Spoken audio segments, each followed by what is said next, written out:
this is a conspiracy. That's what this is. Just begging to course its way through your veins. Let's just for a moment speculate, shall we? You're into comic books, aren't you? I'm a nerd. But you do like comic books. Comic books aren't just for sad nerds anymore. Do you think we need one more?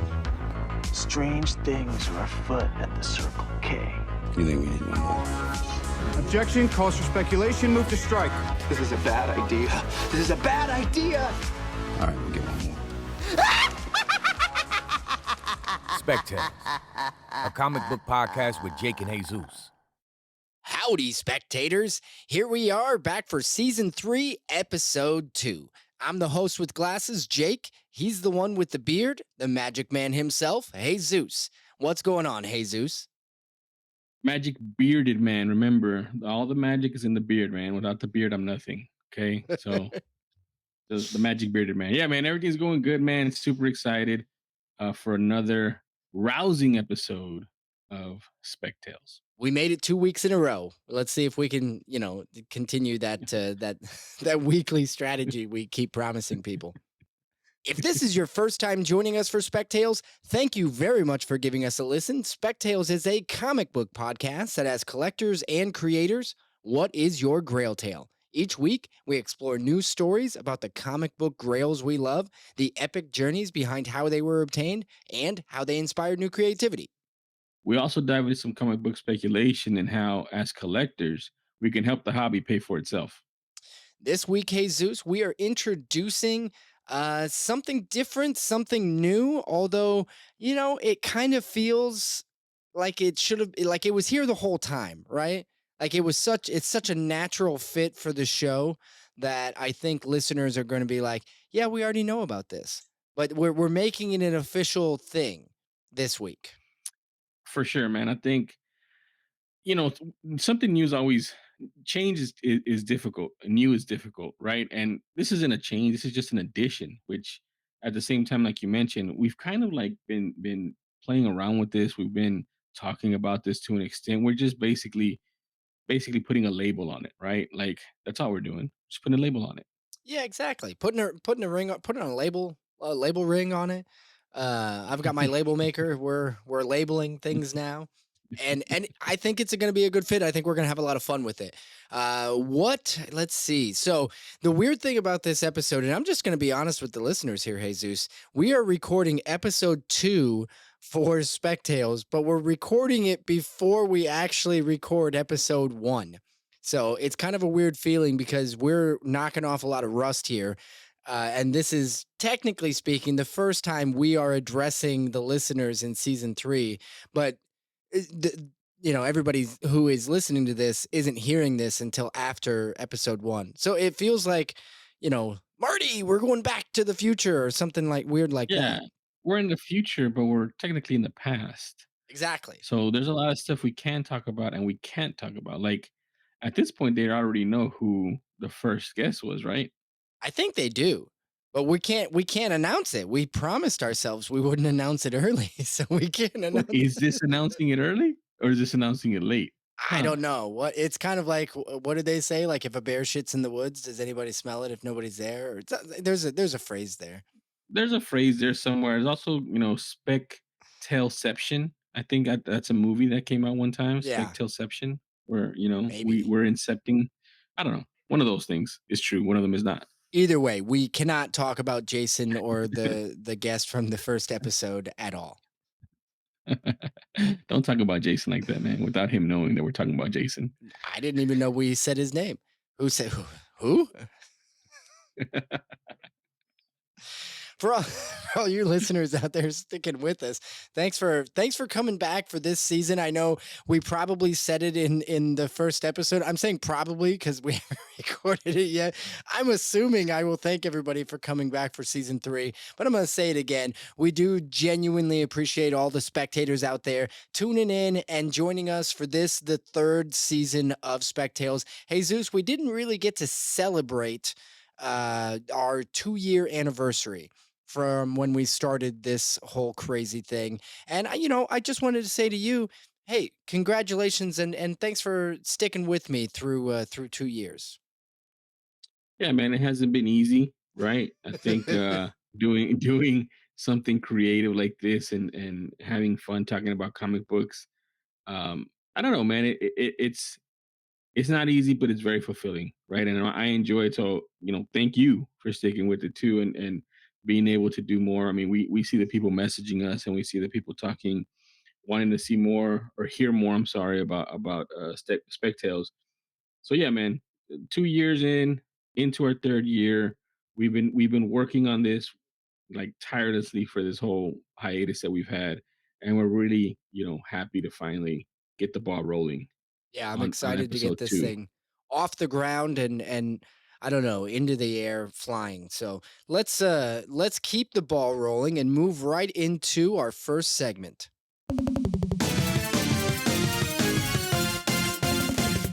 Recent pickups.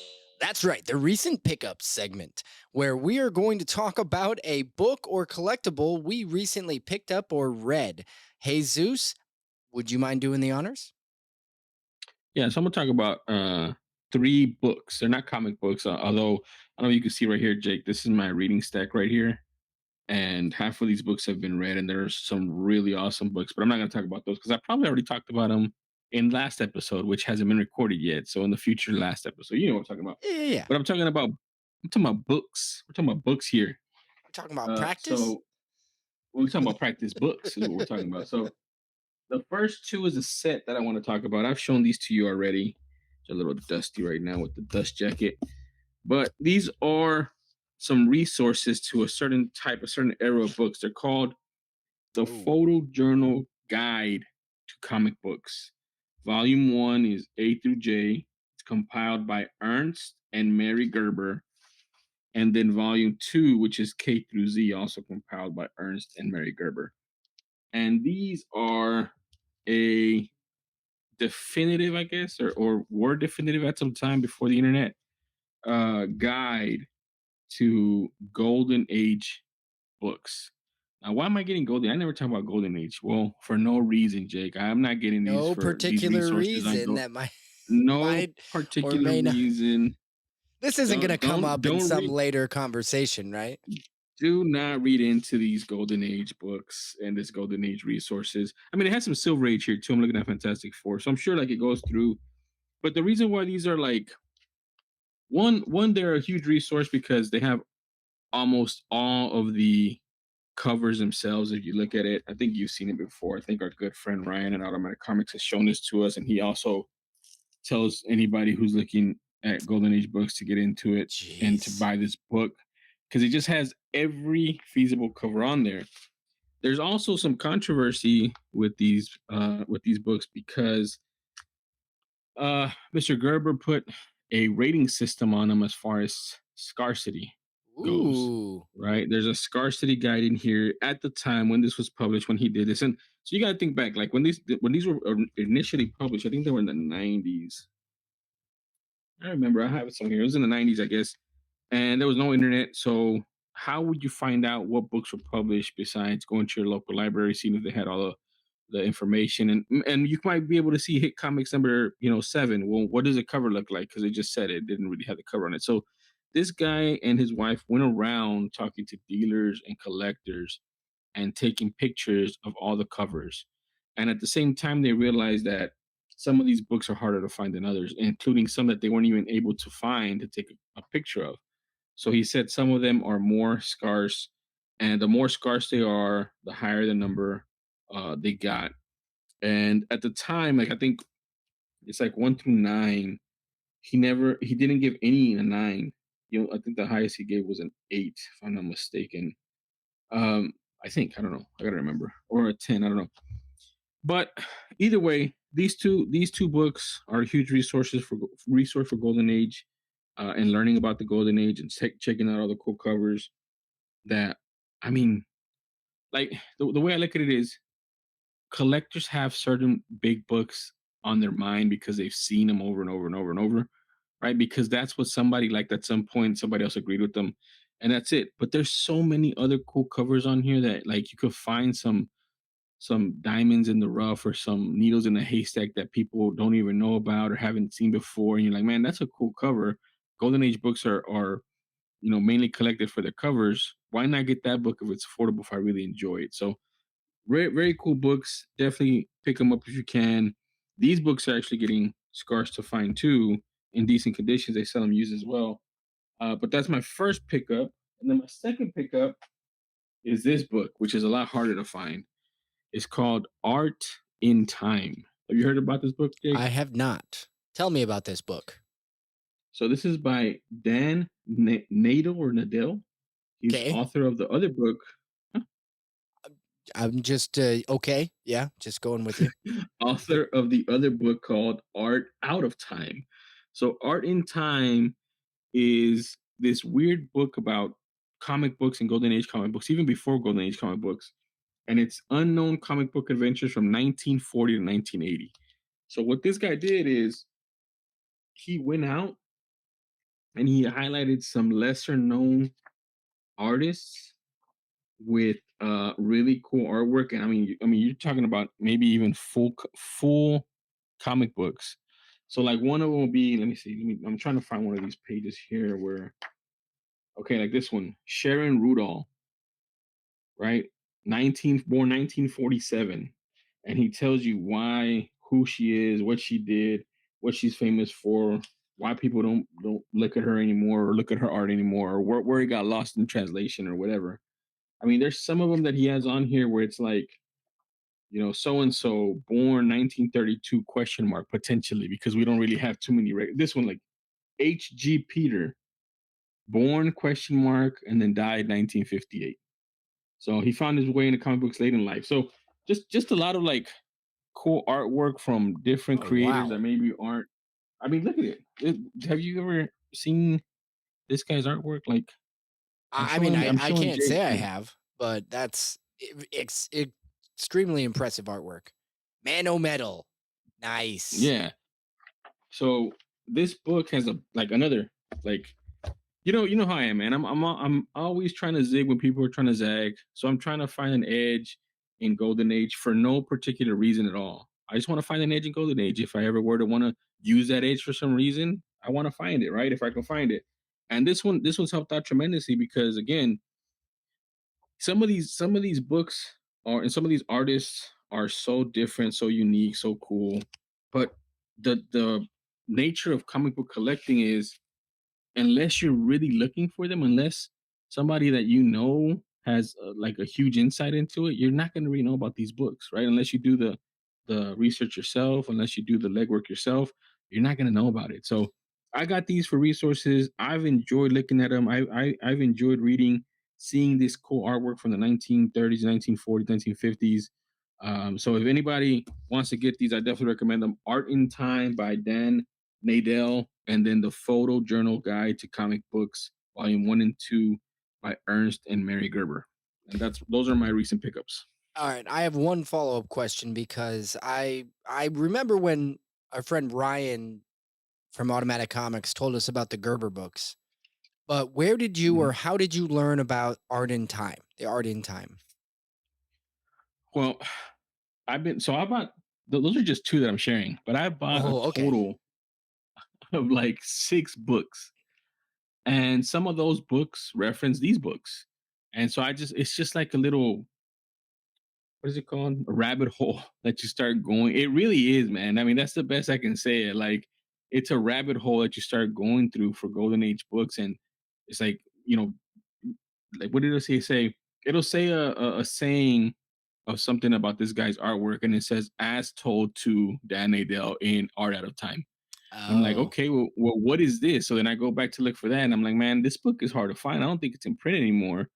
And then you start looking for it and it's like $100 because it's not in print, and it's like beat to crap because somebody's dog chewed it or something like that didn't really care for it.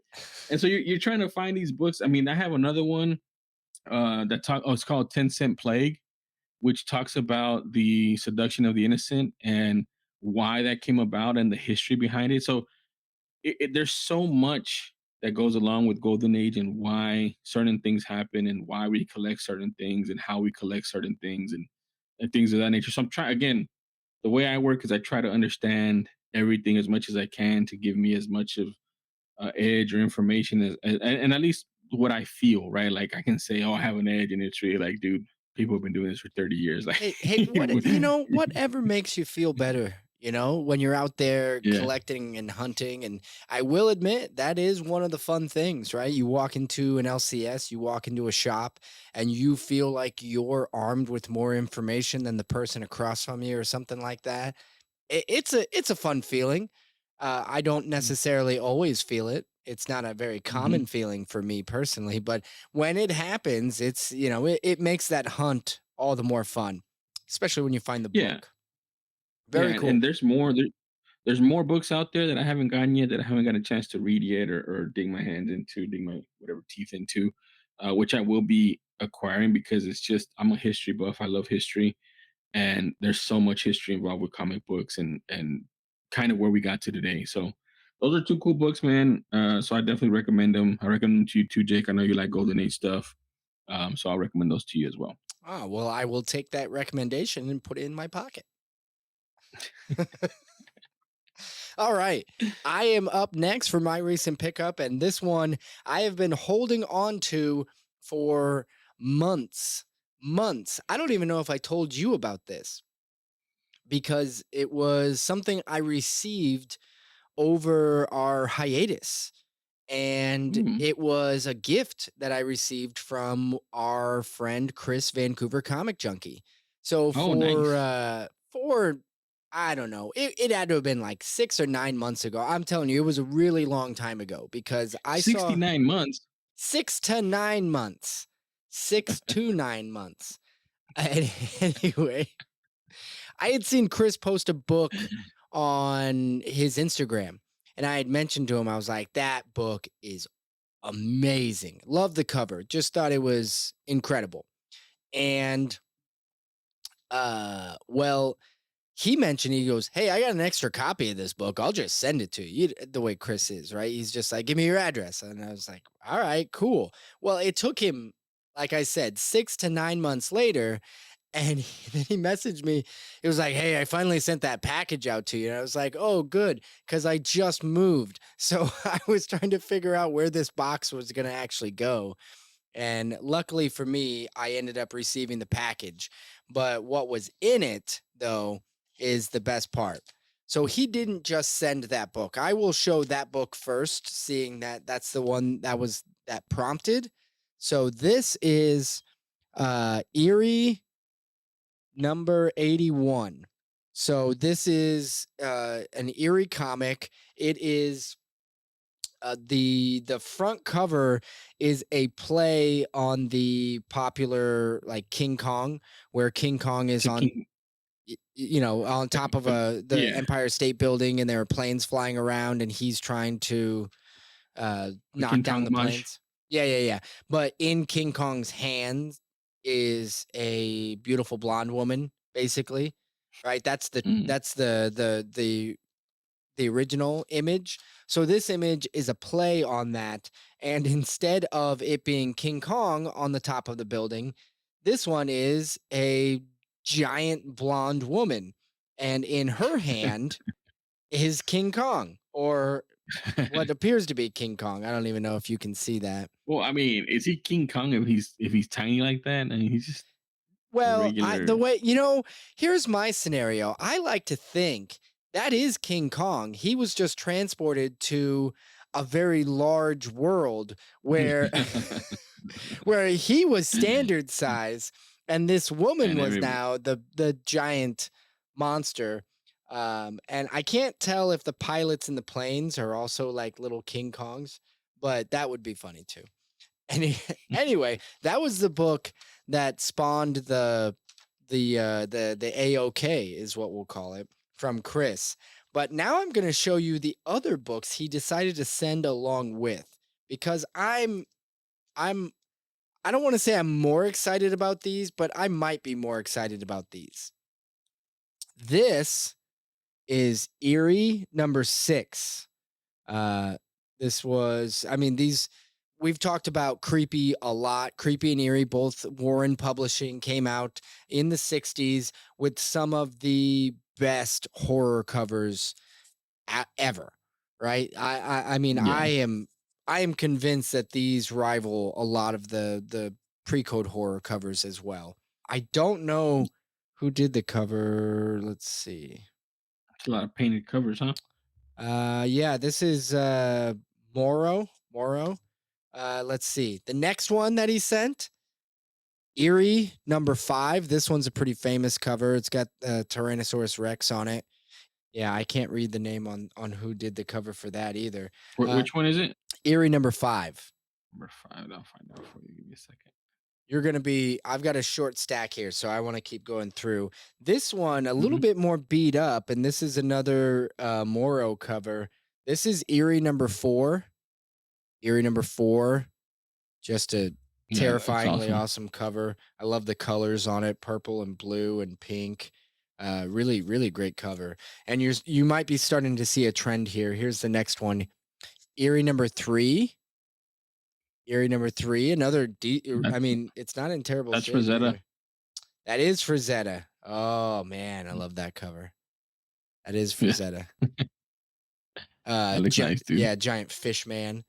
And Fish man. it is kind of a fish man. And the last one here, which this one I believe is another Frazetta. Eerie #2. And that there is a fairly scarce book, my friend. Eerie #2 is not. Now, Eerie #1 might be the most scarce of all the Warren Publishing books. Eerie #1 is not easy to get your hands on. Chris did not send me Eerie #1, but I was extremely grateful to get this stack of Eerie 2 through 6.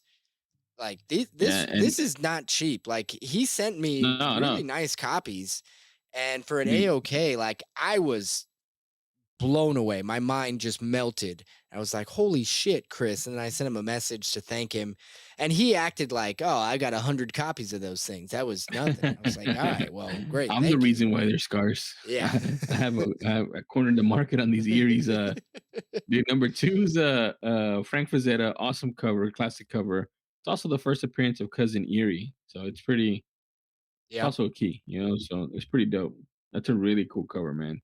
Yeah, the Eerie, the AOK, man. I just, man, super grateful for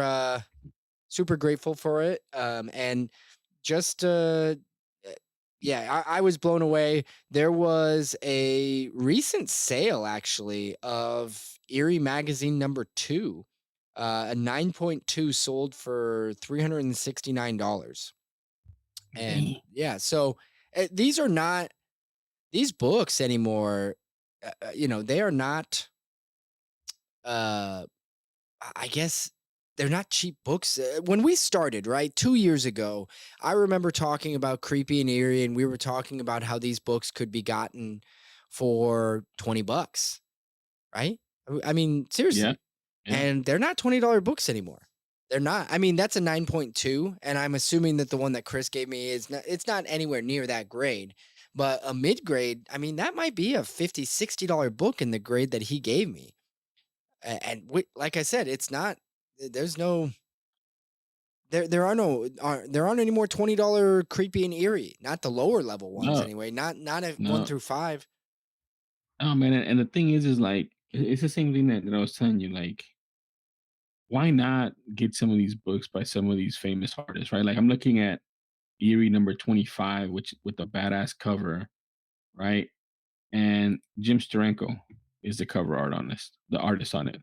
Nice. So you got some, big hitters, big artists on these magazines that are painted covers, dope covers, and some of them are scarce. These are collectible books. Neil Adams, interior artwork by Neil Adams. Like, you got a lot of cool stuff in these Eerie and Creepy, man. And yeah, like I foresee them continuing to rise.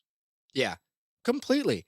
And I don't know, these aren't going to be your skyrocket books that are going to go from $5 to $1,000 overnight kind of thing, right? This isn't Spider Boy, but we are going to get, we are going to see increases in these books as people start feeling like, holy shit, the covers, they're gorgeous, they're beautiful, and the artwork is in some cases terrifying. I have Creepy Magazine number 32 just kind of propped up over here on a little book stand that I have.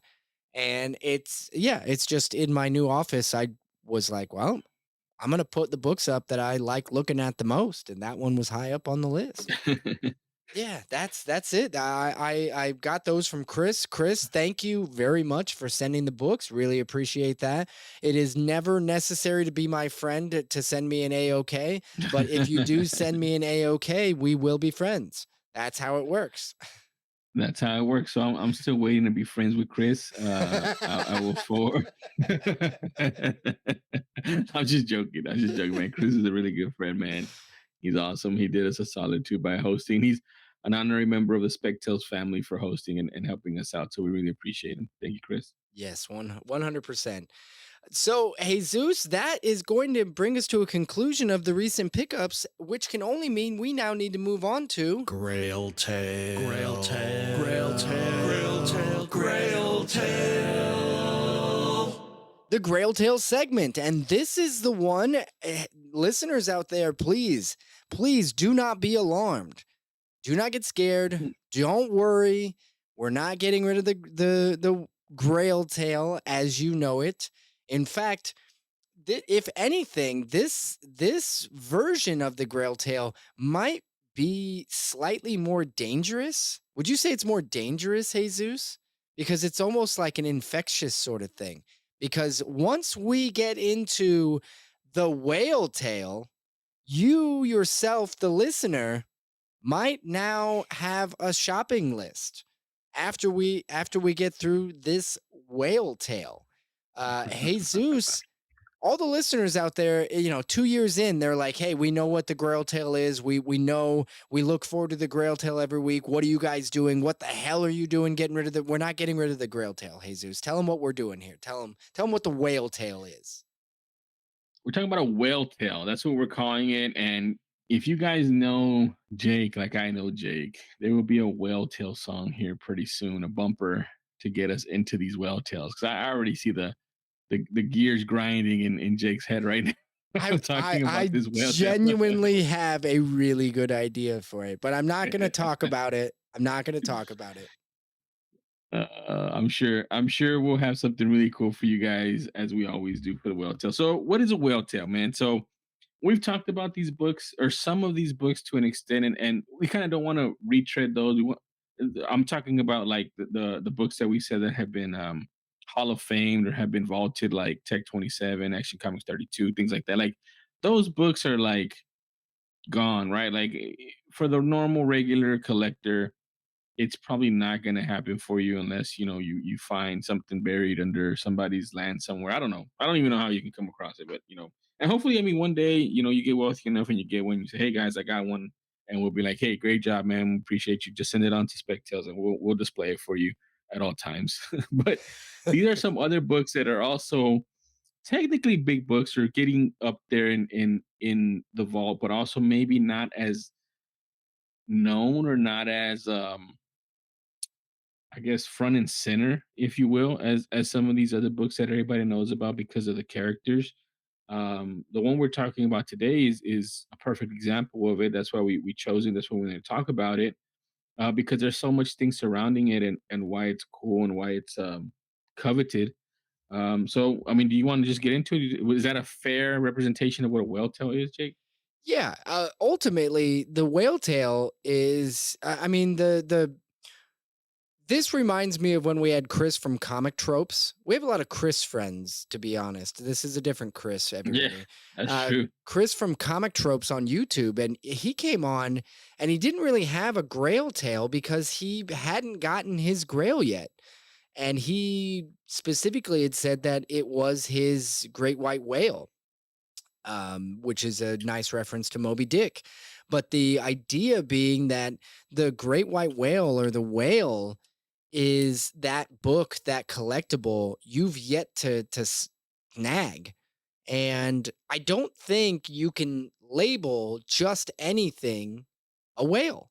right? Like for Hmm. some people, the whale certainly could be something like a Hulk 181 or something like that, or a very high valued book. But sometimes a white whale could simply be something so scarce that you just can't find it, never gonna find it kind of thing.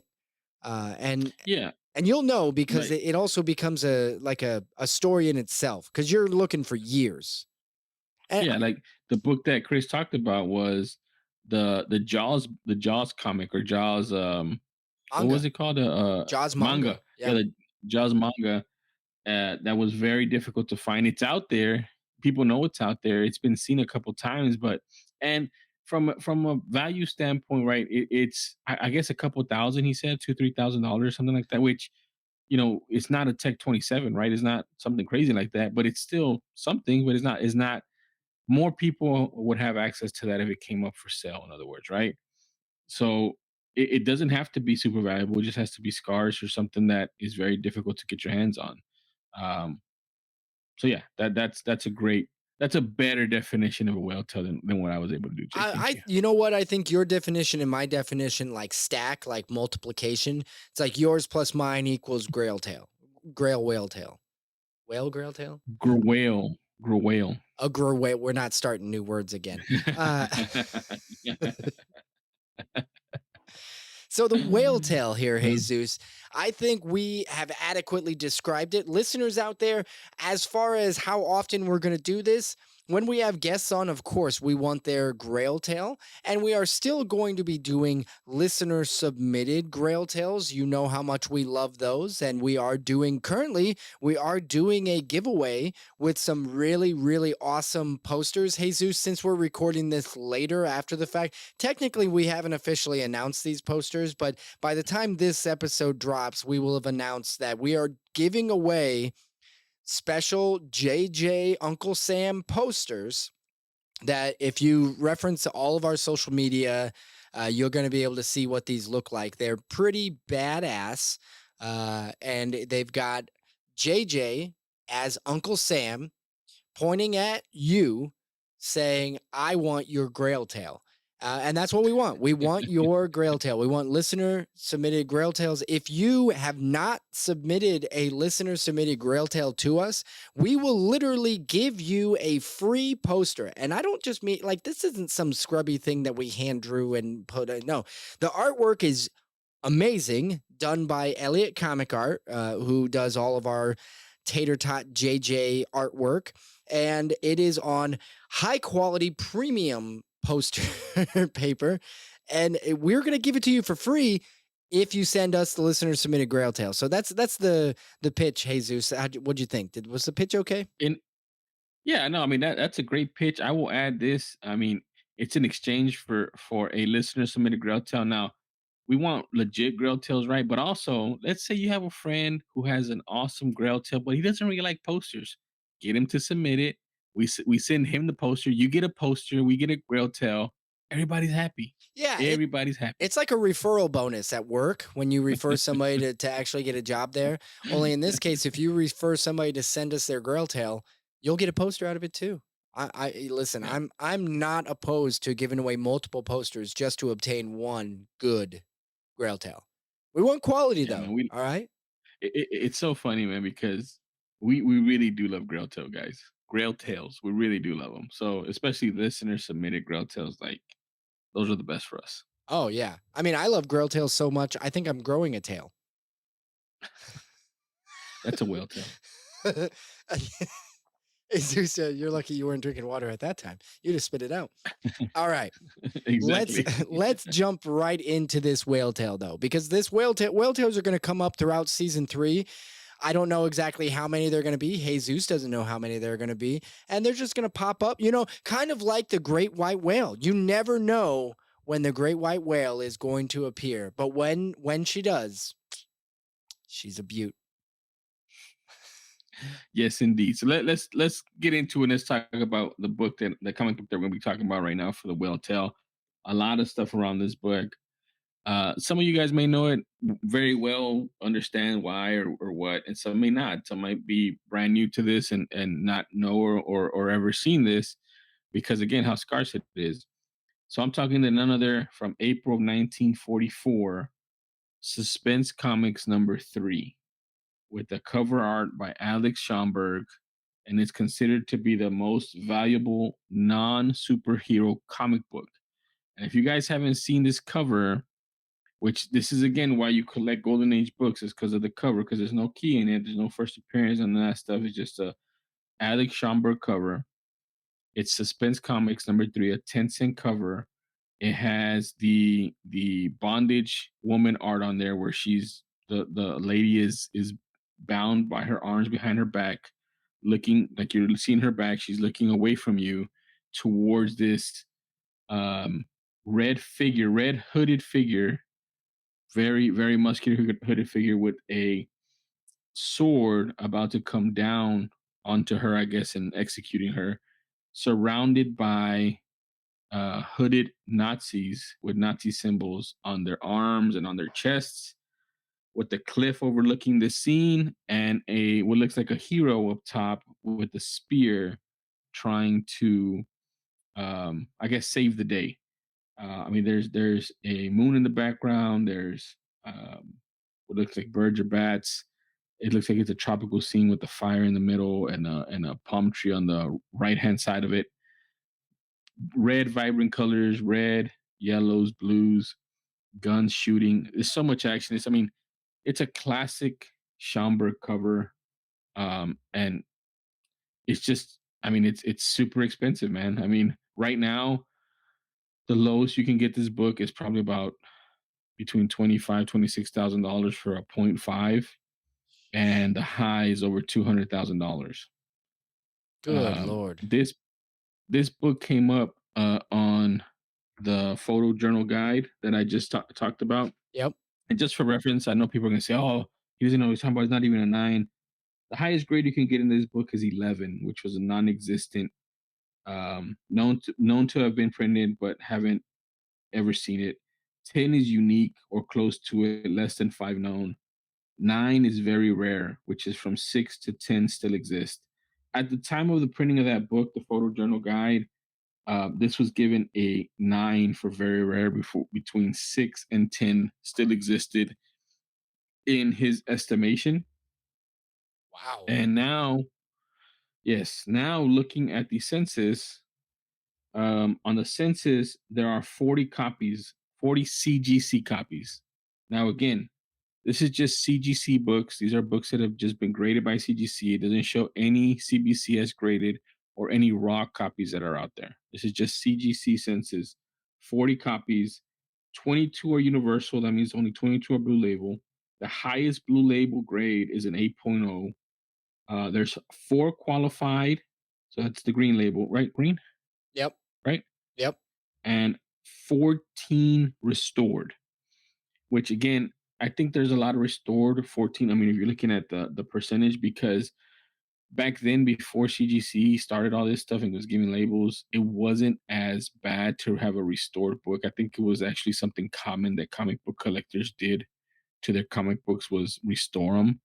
I think the restoration being looked down upon is something more recent overall in the collecting community.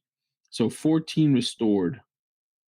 The last sale was a 1.0 qualified married cover with the centerfold, and it sold in January of this year, 2023, for $28,800. Then prior to that, April of 2022, a 4.5 qualified centerfold married sold for $55,200. So when you look at this book, at least for me, and this is just me, I'm just talking here, man, just talking. It's not a key. It's just the cover and the artist, and then the scarcity that make this book what it is. April of 1944, Suspense Comics #3, the only big book, I guess, from the Suspense Comics line. The cover art by Alex Schomburg, and that's what makes it what it is. That's what makes it so coveted.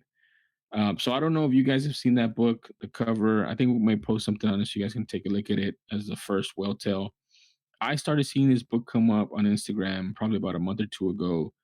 Then I wanted to do my research on. I think it was around Comic Con in San Diego because I think there was one for sale there. But yeah, so if you look at it, like if you really think about it, 44 CGC books in the sense that means only 44 individuals own a CGC copy of this book right now as we speak.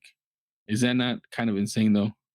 Oh, that's absolutely insane. But the Schomburg covers within the Suspense Comics line, I mean, there's so many classic ones. I would say that the two that I immediately recognize the most would be issue number 11, which is a very famous Schomburg cover, and number 8 with the spider with the skull, and that one is pretty iconic as well. I've seen that one a lot too. But I totally agree with You you. said number Number 11. number 11 is a fairly Okay, popular one. but that's LB Cole. LB Cole cover. Oh, that's not Schomburg. Okay, LB No, Cole. that's not Schomburg. Well, Yeah. that's probably why it's even more popular. LB Cole. Everybody loves LB Cole. Yeah, all the spider ones are LB Cole. You're a spider one. But that Suspense comic number 3, God, that's such a sweet cover. But honestly, I would tell you if you can get any of these, number 1 through number 12, all of them, I would, I would feel extremely lucky to have. Man, yeah, I mean, don't get me wrong, like the LB Cole covers with the spider, that skull spider, I think Ryan from Automatic Comics talked about them. They have a lot of like really vibrant colors on them. They're from the 1940s, 1943 all the way to 1946. But man, imagine collecting this. Like I remember having what was his name from Cheese and Keys come on and saying he was collecting the horrific series, which Oh is like yeah. 14. Yep. So imagine collecting these 12 and you have to get number 3 to collect the entire series. Oh It's man. like one of the most valuable non-superhero comic book out there. And as far as Schomburg, to touch a little bit about what may or may not be talked about in a future something or another. Alex Schomburg, man, Schomburg covers are like super coveted and rightfully so, right? Like I'm gonna give you um one what is it called description of his work, and it says Alex Schomburg was to comic books what Norman Rockwell was to the Saturday Evening Post. When it came to illustrating covers, there was simply no one else in Alex's league. Who do you think said that, Jake? Kirby. Stan Lee. Wow. Wow. Stan Lee. So that's why his I mean, you can almost all the time know if it's a Schomburg cover just because of the type of action. Like the way I describe it is, at least for me, for my brain to work, is like it's a still picture, but there's so much time depicted in that picture, and there's so much chaos going on because there's so many details. It's almost like a Where's Waldo thing going on because there's like somebody's hitting something, somebody's firing off a gun, somebody's throwing a spear, somebody's yelling at somebody, but it's all within the frame of the cover, and it tells you a story within that cover of what happened during that specific time. So I just think it's Schomburg. I've always liked Schomburg. I've told you, I also have other reasons why I like Schomburg, which we'll get into, or maybe not get into. I don't know, Jake. I don't know what's going to happen here later on or here now. I don't know about Schomburg. But yeah, I just think his covers are awesome. But I did want to. I mean, I'd be remiss if I didn't talk about like why we talk about Golden Age and how they're, you collect the covers in Golden Age. When did it change? Was it Silver Age where now you collect the first appearance stuff or the origin of stuff or the first costume of stuff? Because Well, when there's some superheroes really, I mean, you still look at the first appearance of superheroes, right? You can go back to, like you mentioned, Tech 27, things like that. But all the way through the Silver Age, where new superheroes were being established what felt like monthly, right? In the 60s, it was exploding with Spider-Man and the Fantastic Four and just you name it. Just every month there was a new book with a new character that became beloved to somebody, right? And that's when everybody started, I think, going after the first issue, first appearance kind of thing. While on the other hand, what we were talking about earlier with creepy and eerie, the type of books that you could collect just because of the cover art, those books still existed. They just weren't as popular, in my opinion. Yeah, and the thing about it too with like Schomburg, he left um in the middle during the whole seduction of the innocent stuff and the pre-code after the code started, or the comics code authority, and he went into sci-fi magazines. So if you're a Schomburg um collector, enjoyer, there's a lot of magazines out there that he did painted that aren't part of the comic books realm per se, but they're still, I mean, they're just awesome. They're just awesome covers. Like, I'll give you an example. Like, you're talking about Eerie with Frank Frazetta and stuff like that. There's this fantastic magazine, and it has cover art by Schomburg, and it's all like sci-fi stuff. Like, there's one where it's like a rocket ship, but it's an ark like Noah's Ark, and there's like animals going into that rocket ship, and it's from 1961. And he left comics because they weren't paying him anymore, and the magazines were paying him more. So he left, and then he came back in the 70s on Invaders, the Invaders from Marvel. So there's just so much with these golden age comic books and golden age artists that I get why before, back in the day, they would collect the covers, but also like now it's just kind of like, I don't know. It's just, now, is it scarcity? Is it just because it's old? Is it because it's always been?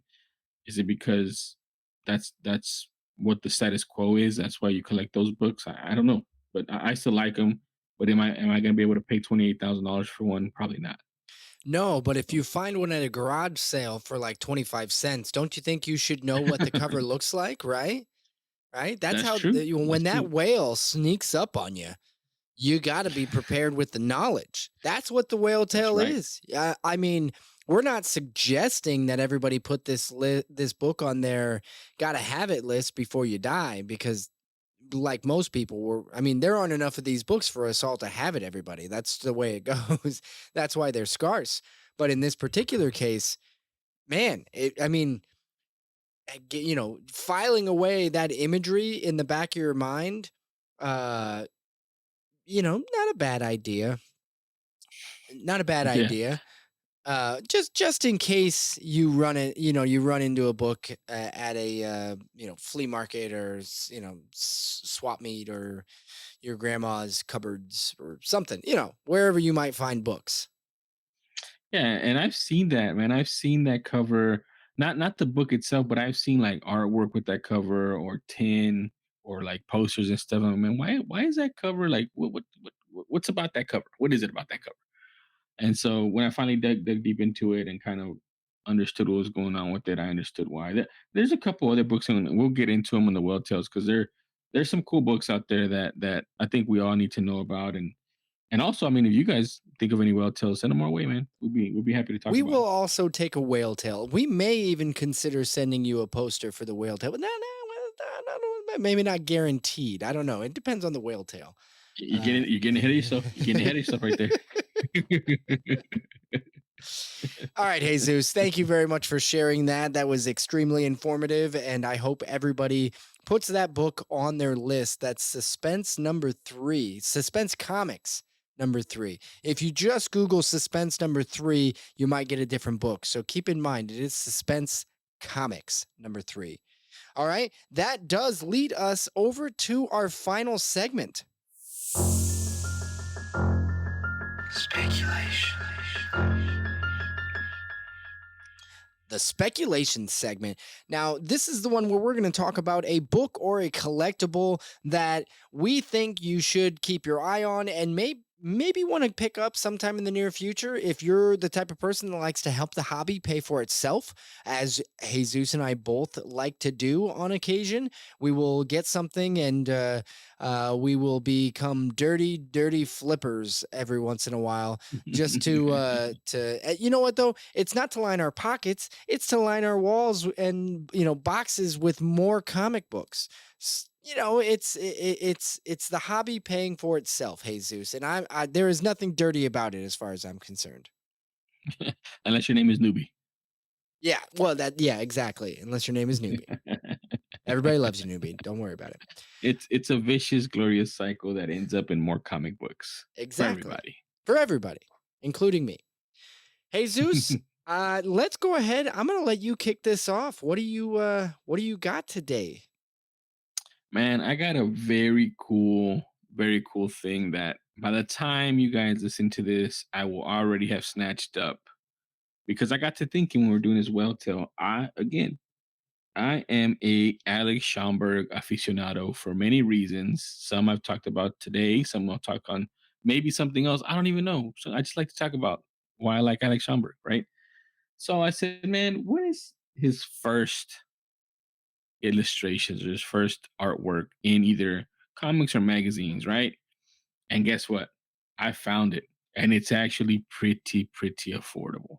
Really? So I'm talking about none other than Thrilling Wonder Stories, Volume 12, Number 1, from August of 1938.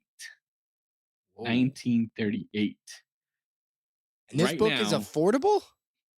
Right now, there are several of them at my comic shop, from low grade with the cover with the spine split from $80 all the way up to $180 for off-white with water damage. So pretty affordable book to get your hands on. First illustrations from Alex Schomburg in a magazine or a comic book, and it's called Thrilling Wonder Stories, pulp stories from 1938. So that's my my speculation. Obviously, the more this guy's stuff goes up, the more this is going to be worth. I mean, guys, 1938. That's what 80 something years ago or something to that extent. I mean, how many of these can be out there, right? Like, And what number is it? it's volume 12, issue 1.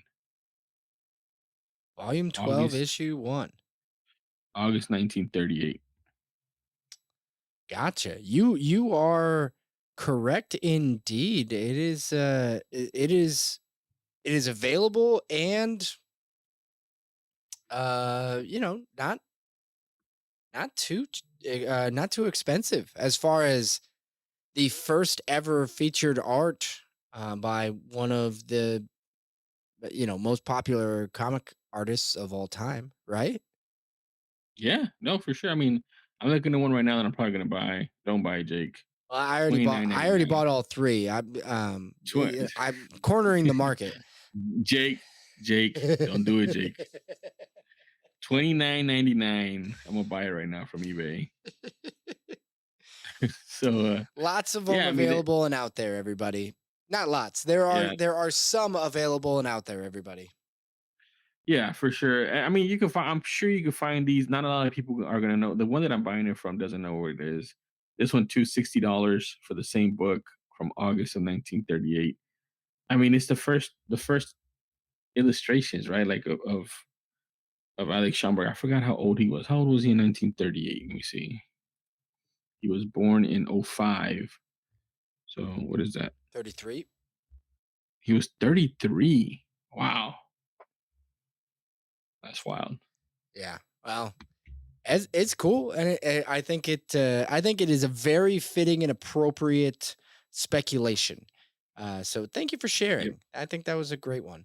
I, on the other hand, am going to go with I guess it's going to be a little bit of I got two, and part of it is slightly based on the recent, I'm gonna say enjoyment I found in the movie Blue Beetle. Now, this is not related to Blue Beetle, but I will tell you that personally speaking, after having seen that movie, I believe the DC universe is in good hands and headed in a very great direction. I enjoyed the movie thoroughly, and I do think now to me, this movie was way more like a Marvel movie than it was the previous DC films. And I'm not here to critique the film or anything like that. But what made those Marvel films great, and also what made the characters uh, popular to collect, right? People went nuts over the lead characters that we had not seen with DC, right? We had talked about that in multiple episodes. I think we even devoted damn near a whole episode to talking about how DC movies just don't move the meter. They don't move Yep.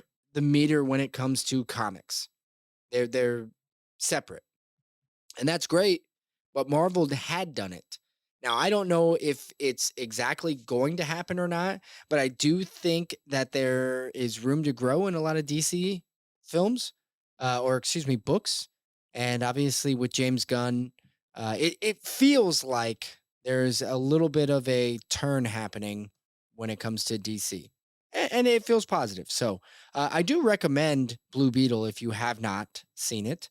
In this particular case, I'm going to recommend a couple of books that I believe they should be in a collection anyway. One of which I actually just added to my personal collection, but I couldn't use it as a recent pickup. It is The Killing Joke, the first printing of Batman the Killing Joke. I ran into this at a local comic shop, and I was doing a little bit of research into the book, and because the original, they did I think nine printings of it, Mhm. like an insane number, all within a year's time. I don't know why. The printings was just like, nope, we didn't print enough. We got to make more. Up, we didn't do it. Obviously, Like Alan they, Moore, yeah, great book. Uh, and you can tell, I believe the first printing is the only printing where the embossed copy on the title is green, like a Mhm. lime green. So look for that. Very affordable, like incredibly affordable for one of the most iconic Batman stories of all time. Can't recommend that one enough. But the other one, and this one might have a little bit more speculation behind it, and that is Watchmen #1. So two Alan Moore books, actually, Nice. which I'm a big Alan Moore fan anyway. But Watchmen #1, I've always considered. I got Watchmen #1 in a near mint copy for like $30, and that Mhm. was like 6 or 8 months ago. It wasn't that long ago. I can't remember when it was, but it wasn't that long ago, and it was just. I mean, it was in a case. The LCS did have it like displayed, but it wasn't expensive by any means. And I believe they recently announced Brothers announced that they're going to do an animated Watchmen feature. So Nice. now I don't know if it is a direct interpretation of the Watchmen, the original Watchmen series. I'm curious as to why they're doing it animated. Obviously, I think the Watchmen movie, I actually really enjoyed the Snyder version of it. I saw it in Mhm. theaters, and I remember it. I remember being in awe. I remember thinking that there were shots from the film that were just taken directly out of the comic, which really Mhm. floored me at the time. But if they're going to be doing an animated remake, I'm all for it. I'm interested to see. Uh, but Watchmen #1, I think it's still a pretty cheap book. I think you can still get this book for under $30. Yeah, I mean, depending on the condition of the book. But yeah. So, here's the thing with that book, man. That book to me is like a staple in a collection. Yes. because generally speaking, when you see that book, you rarely see it by itself. It's usually with the whole Watchmen series, 1 through I think 12. I think Yeah. it's a 12-part series. And I, been fortunate to whenever I do pick up collections, I think I've had 3 or 4 of the entire Oh, nice. collection. Yeah, so it's just a staple of collections, man, because it's such a good story. It's so cool. It's so different. It was made into I mean, I feel a very well received comic book movie, which again I enjoyed as well too. I really like that movie. I also like the Watchmen series on HBO that we're not gonna get to see any more of, unfortunately. Yeah. And then also you mentioned DC. I mean, yeah, DC animation. We've talked about this in the past, man. If anybody's hitting the right stride with the storytelling is DC animation. All the DC animation in the past, I want to say 10 years has been legit. And if you guys haven't watched those, Constantine ones or the Batman ones or any of those DC animations, you're missing out because they are really, really good. So yeah, that's a great pickup, man. That's a great one. I have to go digging through my boxes now, go back and see how many I still have, if I still have any, because Yeah. I like to sell them as a package, man, so people can read them. I completely agree. I was going to say, for the most part, a lot of people, this is a staple for most comic collections, but I think the staple usually is just the graphic novel, right? The Mhm. completed where it's already all put together. The I compendium, yeah, yeah. Yep, I have that, and I definitely recommend it to anybody who wants to read comics for the first time. I love the people who are like, oh, the superhero comics, they're all Captain America type stuff. No, no, you can get in the dark stuff. Everybody listening probably knows Mhm. it. If you're listening, you haven't read The Watchmen, please try, please Yeah, do. read it. There's Yeah. great stuff. It really is still stands the test of time. It really does. So I wanted to throw those out there because of how excited I was based on Blue Beetle for DC, and I seemed Blue Be like a good enough time to do it. yeah, Blue Beetle was great. I also watched it on Friday. The Friday it came out, phenomenal movie, really hits close to home. We've talked a little bit about it. We might talk some more about it at a later point. Really good movie. I definitely recommend it. Go watch it, guys. If you guys haven't seen it, just give it a chance. I think you guys will enjoy it. Like Jake said, it does have a lot of Marvel-ish, It it Marvel-esque it it to gave it. me kind of Iron Man meets Spider-Man feelings. Meets the Punisher feeling a little Yeah, bit. okay, yeah, yeah, a little bit of that there. Alright, well, Jesus, we've done it, that we've gotten to the end of yet another episode. Everybody out there listening, thank you so much for joining us. We do highly recommend that you reach out to us via email and or social media. You can find us on Instagram and X, Twitter, whatever it's being called currently. We may be finding a new solution for that debacle. But until then, we're still technically over there. Or you can always email us, spectalespodcast@gmail.com. We are genuinely looking for listener submitted Grail Tales. Please send us those and we will send you a badass poster in return. Other than that, thank you all for listening. Catch you next week.